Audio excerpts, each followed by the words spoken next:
starting with the name of Allah, who is the most beneficent and the most merciful.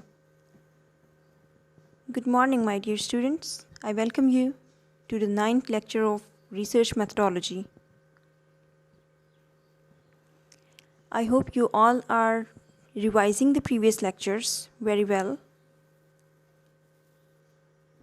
and learning your lectures in time.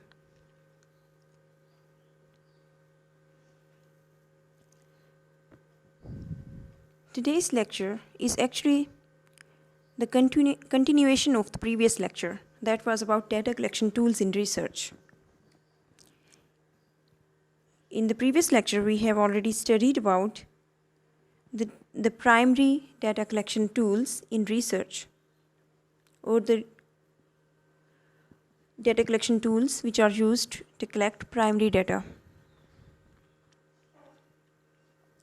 In today's lecture, we are going to have a look on the secondary data collection tools, or the tools which are used to collect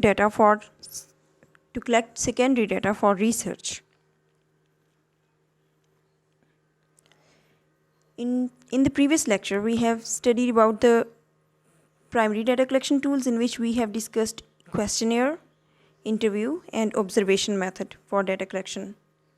And we were studying about questionnaires. We have studied how questionnaire is used for data collection, for research, and what are the merits and demerits of using questionnaire for data collection.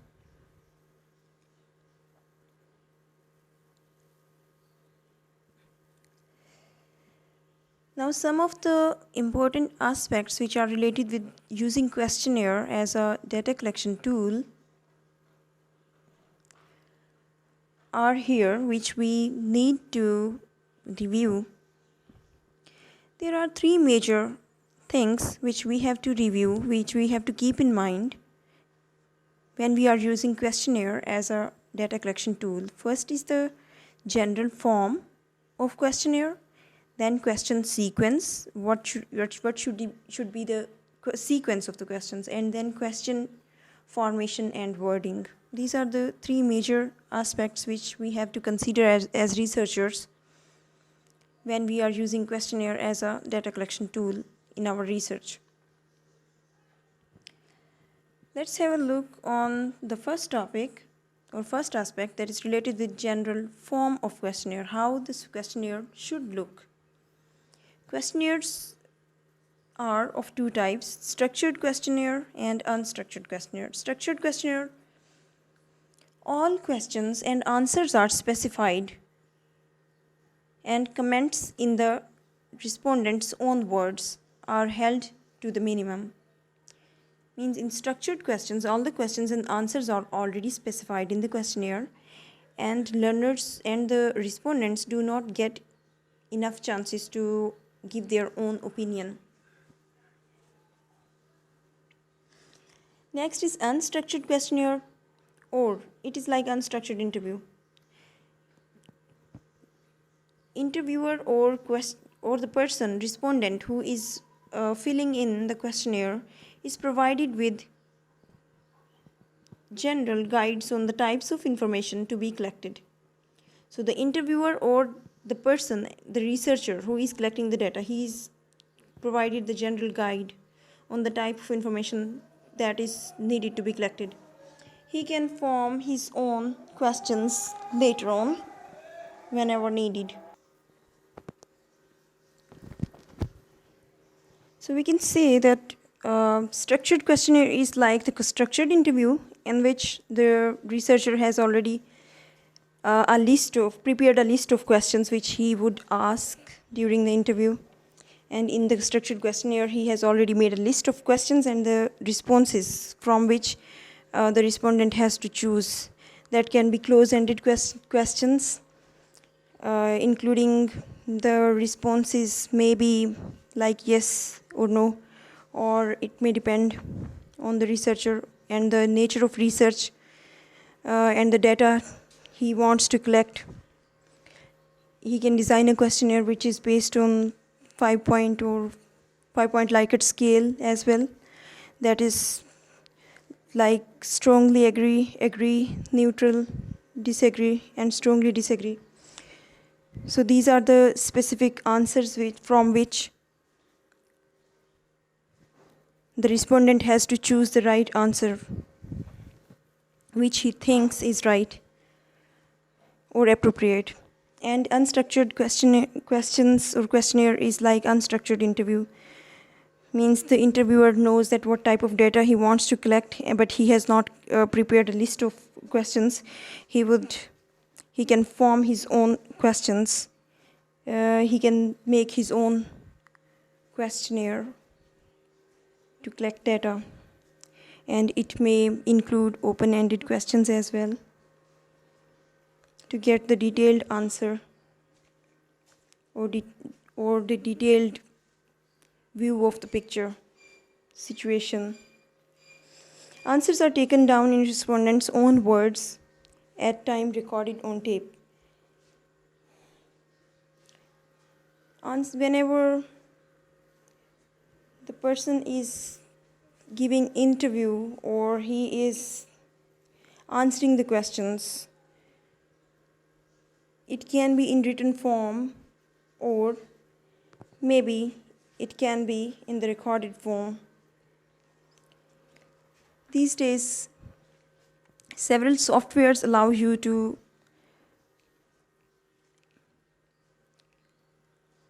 get the questionnaire filled from the respondents from all over the world.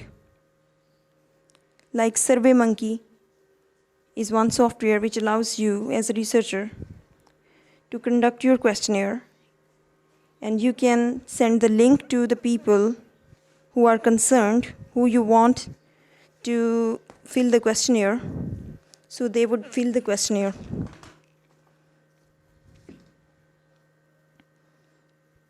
Questionnaires may be paper-based or they also may be in the soft form. When the questionnaire in the soft form are used, it's easy to analyze the data and to organize the data collected through the questionnaires as compared to that data which is collected through paper-based questionnaires. Main aspects of a questionnaire, now it's the second point, question sequence. Means if we are working as a researcher, we want to collect some data for our research. The second concern is question sequence. When we are developing a questionnaire, what should be the sequence of questions in that questionnaire? First and the most important thing is question sequence should be clear and smoothly moving. Relation to one question to another should readily apparent. Means there should be cohesion in your questionnaire. Means the questionnaires should be relevant to one another. Means when you are reading first question, the other question should be relevant to it. It should not be like you are writing one question at the top and then the relevant question is written at the bottom, at the end, and in between them there are some questions which are not very relevant. So as a researcher, you have to take care of this issue that there should be a proper smooth beginning of the questionnaire, middle and proper ending, and the questions should be relevant to one another. There should be a proper flow of information. First few questions are important for creating interest in respondents' minds. So first questions should be interesting so that the respondent should feel interested and he should complete the questionnaire. He should participate in the survey. Question which gives stress on memory or of a personal character and wealth should be avoided as opening questions. Such questions which are irritating questions, which are personal, which are related with their income, those questions, or such kind of questions which are related with memory or create any kind of stress for the respondent. Such type of questions should be avoided. Such type of questions should not be written in the questionnaire. Then another important thing which we have to keep in mind when we are arranging the questionnaire, easier questions should be at the start of the questionnaire. So we should write the questions from easy to difficult. Means first we have to write the easy questions and later on difficult questions. You should not write the difficult questions or technical questions in the beginning, so that the respondent should not feel burdened. General to specific questions should be the sequence of questions. Means first of all you should ask general questions, and in the end you should ask specific questions. Main aspect of a questionnaire. Now the third point is question formation and wording. How you would form the questions and what type of wording you would use when you are designing a questionnaire to collect data for research. Questions should easily be understood. Questions should be simple and concrete. Means when you are writing questions, keep in mind that questions should be simple and easily understandable for the respondents. If they are easily understandable for the respondents, they would respond well. But if the question is difficult and it is not easy for him to understand, then it will be problematic, because if he could not understand the question, he may give a wrong answer. So try to keep simple and easy and understandable questions in the questionnaire. Closed questions are easy to handle, but this is like fixing the answers in people's mouth. So depending upon the problem for which survey is going on, both close-ended and open-ended questions may be asked in the questionnaire. This is an important point. If you are collecting data through survey method, you are using questionnaire to collect the data. If you write only close-ended questions, that should be like giving clue to the respondent. Like if you give questions and they are required to respond in the form of yes or no, then you are in that form, you are fixing the questions, the answers in their mind, you are giving them clue. Choosing questions. So you need to choose easy to handle questions, means close-ended questions, and as well as the open-ended questions, so that whatever is their opinion, whatever the people, the respondent, think about an issue, they should be able to give their own opinion in the form of open-ended questions. Words having, so the questionnaire which consists of close-ended questions as well as open-ended questions, it's the best questionnaire. Because by using close-ended questions and open-ended questions in the questionnaire, you are actually giving a chance to use quantitative as well as qualitative data for your research. Words having ambiguous meanings should be avoided. So the words which give double meanings or which give not clear meanings, those kind of words should be avoided, because if the researcher is not understanding the questions or the wording of the questions, then he would give wrong information. He would give biased information, or the information that is not real. Catch words with emotional connotations, danger words should be avoided. So the words which are related with something dangerous, such kind of words should be avoided, so that the respondent should not feel any kind of pressure or stress when they are participating in the questionnaire. Here are the essentials of good questionnaires, means what is a good questionnaire and how you can make a good questionnaire.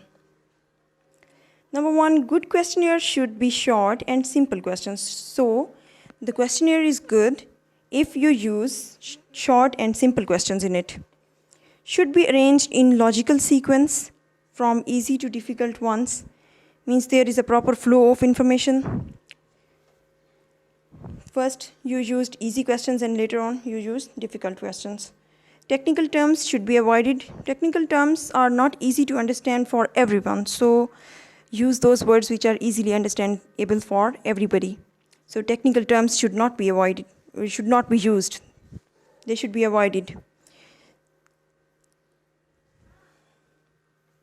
Some control questions which indicate reliability of the respondent to know consumption, first expenditure and then weight or quantity of that material. Control questions should not be used in the questionnaire. Questions affecting the sentiments of the respondent should be avoided, means the emotional questions. Such questions which challenge the emotions of the respondents, such questions should be avoided in the questionnaire. Adequate space means those should not be personal. Adequate space for answers should be provided in questionnaire. Provision for uncertainty, do not know, no preference. Such options can also be given in the questionnaire.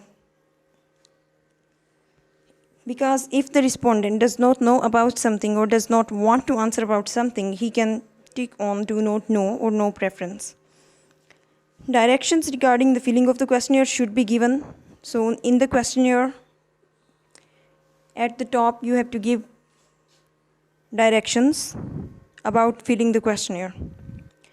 Physical appearance should be kept in mind, means the quality of paper you are using. If you are using paper-based questionnaire, it should be a nice quality, good quality paper, and the color should be such kind of color which is visible. We have seen in the academic papers that on white paper black writing is used because it is clearly seen. And if you are using the questionnaire in the soft form and you are using some software to collect the data, to conduct survey, to collect data through questionnaire, then you should again keep in mind the appearance, how the questionnaire is looking. Questionnaire should not look boring, because if the questionnaire looks boring or long questions are used in it, the respondent would feel burdened and maybe they would not answer the whole questionnaire, and after answering some of the questions he or she would lose interest and they would not complete the questionnaire, and the incompleted questionnaire is not of our use. The questionnaire that is completed and filled incompletely is a good questionnaire. Collection of now we are moving to the collection of secondary data, how we collect secondary data. In the previous lecture we have discussed that what is secondary data. Secondary data is actually the data which is already available in the form of books, magazines, journals, newspapers. You do not need to collect the first-hand data. You do not need to meet the respondents to collect first-hand data from them, as you do in collection of the primary data. So data are already available.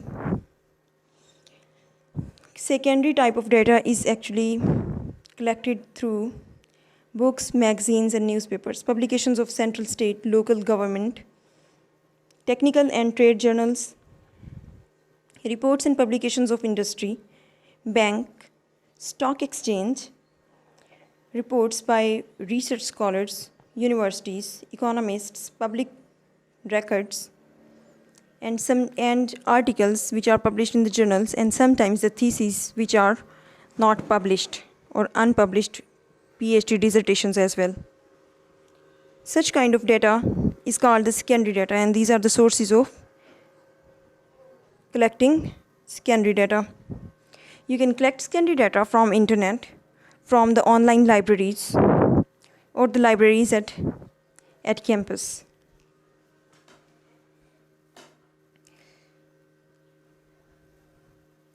Collection of secondary data. Before using secondary data, researcher must check reliability of the data, suitability of the data, and adequacy of the data. If you are using secondary, data for your research, then you have to keep in mind the data should be standard. It should not be the data which is substandard or taken from Google, where everybody can add or delete something. So the data should be reliable.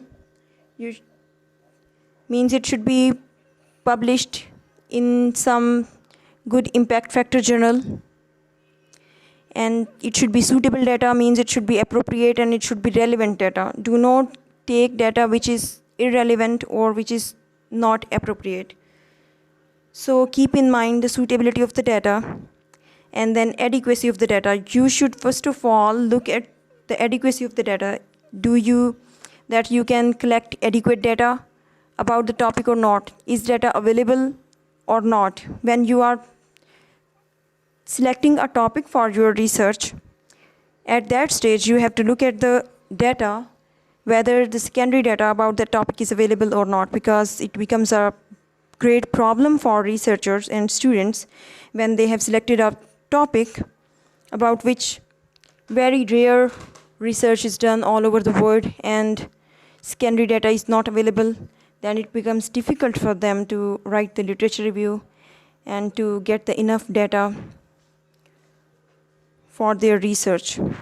So if you use secondary data for your research, then you have to keep these three things in mind, that you have to look at the reliability of the data, that the data should be reliable, suitable, and adequate. Selection of appropriate method of data collection. Next step for collecting secondary data is that you have to select the appropriate method of data collection. Nature and scope of the inquiry, availability of the funds, time factor, precision required. So you have to keep in mind the nature of research and scope of the inquiry. Accordingly, you have to collect the data for your research. You have to keep in mind the availability of the funds and your resources and your time.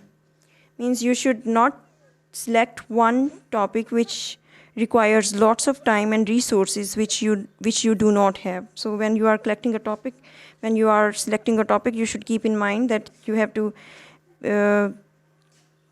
select a topic which is limited and you can complete it, you can collect data being in the limits of your available resources and time.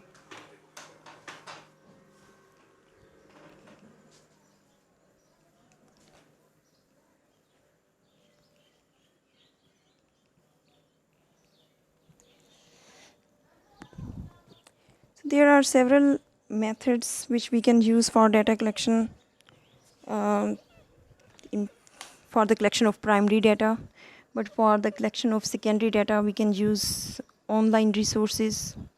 We can access libraries of other universities online, and there are several corpuses there, and books are available online which we can use to collect data.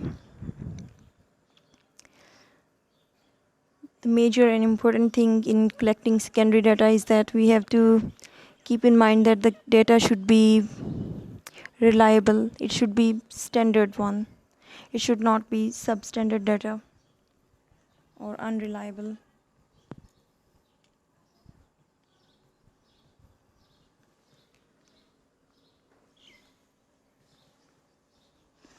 Research project is actually a time limited thing or activity. So we have to keep in mind our time, means MPhil or PhD thesis are mostly completed in 1 or 2 years or 3 years. So keep in mind the time limit, the timeline in which you have to complete your thesis, and accordingly select your data collection tool, whether you want to conduct a primary research or secondary research or a mixture. You can also use a mixed method. You can also mix them. You can use some of the tools which are used for collecting primary data, as well as you can use secondary data in single research. It depends on the topic and the nature of the research. Research becomes more reliable and authentic if you use both type of qualitative and quantitative type of data in that. If you use primary as well as secondary data in your research, it would become more reliable. And that's all for today's lecture. Thank you so much for listening. Have a good day. And for this week, assignment would be related with the secondary data. It should be a short assignment of 400 or 500 words explaining how you can use the secondary data for your research. Thank you so much. Have a good day. Allah Hafiz.